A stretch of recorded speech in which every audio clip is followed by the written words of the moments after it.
Você quer aprender como calcular juros em juros simples? Pode entrar, você está na sala certa.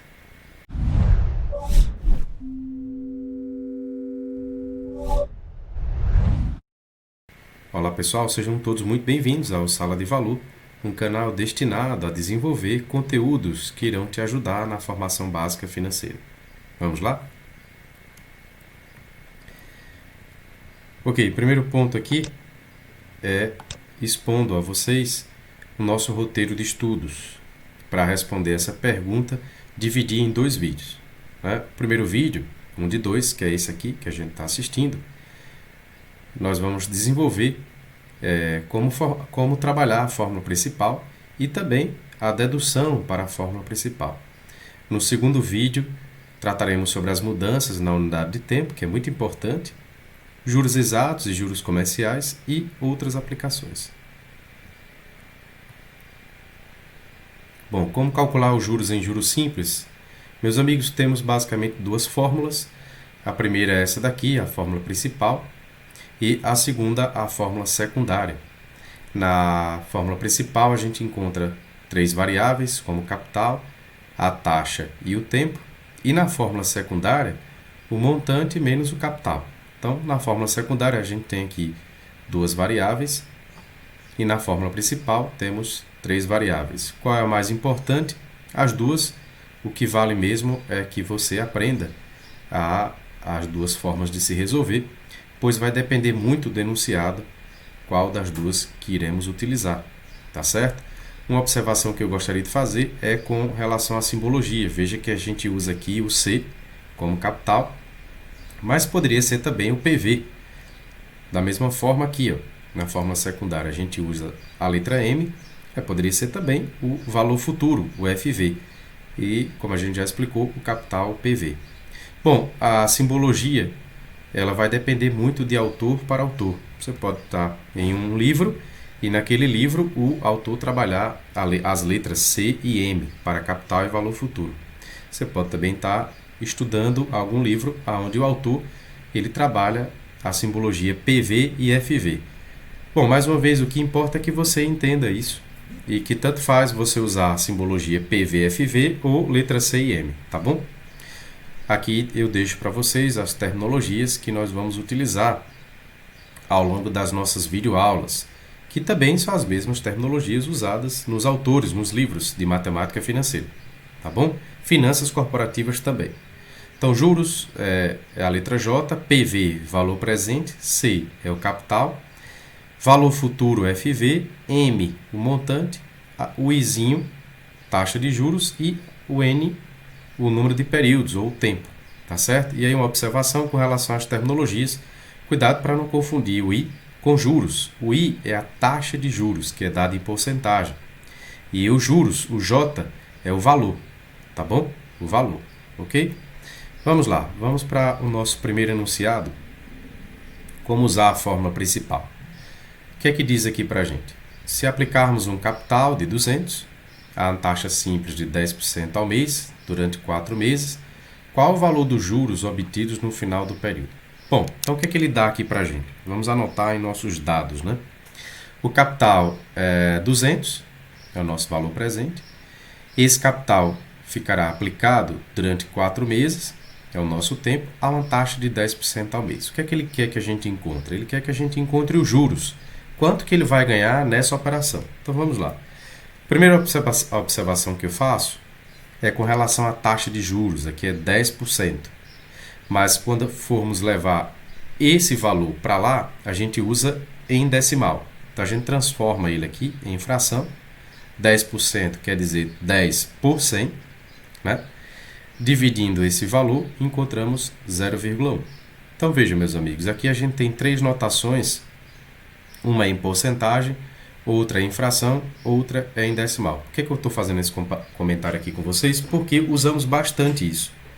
Uma hora a gente usa uma porcentagem, outra hora a gente usa uma fração, outra hora a gente usa uma decimal. Mas, via de regra, a decimal é a que mais utilizamos. Bom, resolução, os juros é igual ao capital vezes a taxa vezes o tempo. Essa é a fórmula geral, é a fórmula principal. Os juros vai ser igual a 200 vezes 0,1, olha aqui, ó, não usamos 10%, e sim 0,1, vezes 4. Bom, está feita aqui a fórmula, a substituição, aliás, dos dados. Multiplicamos 0,1 vezes 200. A ordem da multiplicação não interessa. Você pode multiplicar 4 vezes 0,1 vezes 200, ou 200 vezes 0,1 vezes 4, ou ainda 200 vezes 4, depois multiplicar por 0,1. O importante é que nenhum desses termos fique de fora. Então, 0,1 vezes 200 é o equivalente a 10% de 200, que vai dar 20. 20 vezes 4, chegamos aí a um valor de 80. O que é que representa 80? 80 é o valor ganho nessa operação. Então, ele faz uma aplicação de 200. Vou mostrar aqui nessa ilustração. Ele faz uma aplicação de 200. Esse valor vai ficar aplicado durante 4 meses. Vai ficar no banco, por exemplo, né? Para ilustrar melhor aqui. E esse dinheiro será remunerado a uma taxa de 10% ao mês. Então, 10% ao mês representa o quê? O preço daquela operação, o preço da moeda. Tá bom? Então, ó, o ofertante, que é o investidor, é ele que tem o dinheiro nesse momento, ele aplica no banco, a gente chama ele de demandante, é ele que está procurando o dinheiro, né? Por incrível que pareça. Essa aplicação de 200 vai ficar durante 4 meses aí, rendendo 10% ao mês. No final de 4 meses, o ofertante irá ganhar uns juros de 80. Tá bom? Essa é a primeira demonstração que a gente está fazendo, que é com o uso da fórmula principal. Vamos para a segunda demonstração. Bom, aqui a gente tem a dedução para a fórmula principal. O objetivo aqui, meus amigos, é fazer com que você compreenda como se formou os juros, ou como se forma os juros em juros simples. Vamos aqui ao enunciado. Aplicando um capital de 1.000, a taxa simples de 15% ao mês durante 3 meses, responde o que se pede. Bom, então aqui ele tem um capital de 1.000. Esse capital será aplicado a uma taxa de 15% ao mês durante 3 meses. O que é que ele pede para a gente? Na letra A, ele pede que a gente calcule os rendimentos obtidos em cada mês. Então, ele quer que a gente calcule o rendimento obtido no primeiro mês, depois no segundo mês e depois no terceiro mês. A letra B, ele já faz uma demanda, uma pergunta diferente, né? Ele quer que a gente calcule o rendimento acumulado no final do terceiro mês. Então, ele quer que a gente vá somando o que foi de juros no primeiro mês, no segundo mês, terceiro mês. Some todos esses valores e encontre quanto foi que ele ganhou de juros. Aí seria um acumulado. Bom, vamos começar pela letra A. Os dados são esses aí. Capital de 1.000, o tempo de 3 meses e a taxa de juros de 15% ao mês. A nossa resolução está aqui, pessoal, nessa tabelinha. Espero que vocês consigam compreender melhor usando a tabelinha. Então, primeiro mês, qual é o capital? 1.000. Né? A taxa, 15%. Então, eu vou calcular os juros correspondentes somente ao primeiro mês. Então, capital vezes a taxa.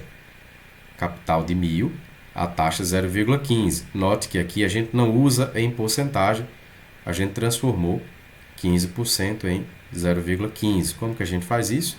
15% quer dizer 15 por 100. Dividindo, chegamos a 0,15. Bom, quando eu calculo 0,15 vezes 1.000, a gente chega aqui num juros de 150. Esse é o valor no final do primeiro mês. Repare que essa mesma conta feita no primeiro mês, ela se repete para o segundo e também para o terceiro mês. Olha, o capital de 1.000, a taxa de 15, os juros do segundo mês vai ser capital vezes a taxa, que é igual a 1.000 vezes 0,15, que vai dar um resultado de 150. O terceiro mês, a mesma coisa. Portanto, a memória de cálculo feita para o primeiro mês, para o segundo mês e para o terceiro mês é a mesma. Ok? Poderíamos ter aqui 8 meses, 12 meses, 20 meses e a memória seria exatamente a mesma. E todo mês teríamos um rendimento de 150. Então, está feito aí a letra A. Na letra B, ele pede que a gente calcule o rendimento acumulado, né? Então, vamos lá. Aqui estão os dados, capital igual a 1.000, o tempo de 3 meses e a taxa de juros 15% ao mês. Não mudou absolutamente nada, estamos na mesma questão, a diferença é que ele pede o acumulado. Está aqui, ó. No acumulado, meus amigos, a gente usa a fórmula geral, que é aquela fórmula principal que eu expliquei para vocês no começo. Então, juros é igual a capital vezes taxa vezes tempo. Olha que o N já aparece aqui para a gente. Então, 1.000 vezes 0,15 vai dar 150. A gente já sabe, fizemos essa conta agora há pouco. E ele multiplica por 3. Eu não preciso ficar somando um período por período, né? Primeiro período, segundo período, terceiro período. Não, aqui a gente já multiplica por 3. Encontramos um valor de 450. A gente já sabia que daria esse valor de 450. Mas aqui a gente fez mais rápido, né? Bom, 450 representaria o que então? Representaria o rendimento acumulado no final do terceiro mês, ok? Bom, o que a gente tem aqui? A formação dos juros em juros simples. O meu objetivo aqui é fazer com que vocês compreendam através dessa ilustração como se formou. No slide anterior, a gente viu como resolver, né? Nos dois slides, melhor dizendo, anteriores, né? Bom, tá aqui, ó, capital no tempo zero. Essa é a linha de tempo, né, que a gente tem. Então, primeiro mês, segundo mês, terceiro mês. A gente viu que no primeiro mês teremos um rendimento de 150, no segundo mês também, no terceiro mês também. Como se formou? Tá aqui a fórmula. Juros do primeiro mês, 1.000 vezes 0,15. Juros no segundo mês, 1.000 vezes 0,15. E no terceiro mês, 1.000 vezes 0,15. Daí a gente encontrar esses valores aqui, 150, 150, 150. Coloquei eles aqui, ó, nesses quadradinhos. Juros do primeiro mês, do segundo mês e terceiro mês são os mesmos, né, no valor de 150. Então, se eu quiser saber como foi que ele chegou a 450, tá aqui, pessoal, a ilustração. Então, primeiro mês 150, segundo mês também, terceiro mês. Somamos todos os juros, chegamos aqui a 450. No entanto, existe a fórmula principal, que é essa, a fórmula geral. A gente não precisa fazer nesse formato. O meu intuito aqui era mostrar para vocês como que se forma os juros. Por quê? Ao passar do tempo, à medida que a gente vai fazendo os exercícios, a gente acaba se acostumando com aquela fórmula, vira um pouco automatizado. E aí, quando a gente quer avançar na compreensão, a gente não consegue entender. Por quê? Porque a fórmula geral, ela deixa um pouco as coisas mais automatizadas. Meu objetivo aqui com essa ilustração é fazer com que vocês compreendam como se formam os juros em juros simples. Isso vai ser muito interessante quando a gente for confrontar com a formação dos juros em juros compostos, ok? Bom, e a fórmula principal ela vai abreviar por conta do N aqui que está multiplicando, 3. Bom, em princípio, isso aqui pode ser feito praticamente de cabeça, né? Digamos assim. Mas se isso aqui fosse 12, 40 períodos, começaria a complicar, né? A gente não conseguiria fazer essa ilustração, nem tampouco aquela tabelinha que foi feita na letra A da questão 2, né? A gente teria que realmente partir para a fórmula principal. Eu vou ficando por aqui e deixarei o link do segundo vídeo, que é o que completa essa pergunta, como calcular juros em juros simples. Não esqueça de assistir esse vídeo, porque lá você vai compreender como calcular os juros quando houver mudanças, variações no tempo, né? A gente tem essa dificuldade aí. Então, assista ao segundo vídeo, continue os estudos, não pare por aqui. Um abraço e até a próxima videoaula.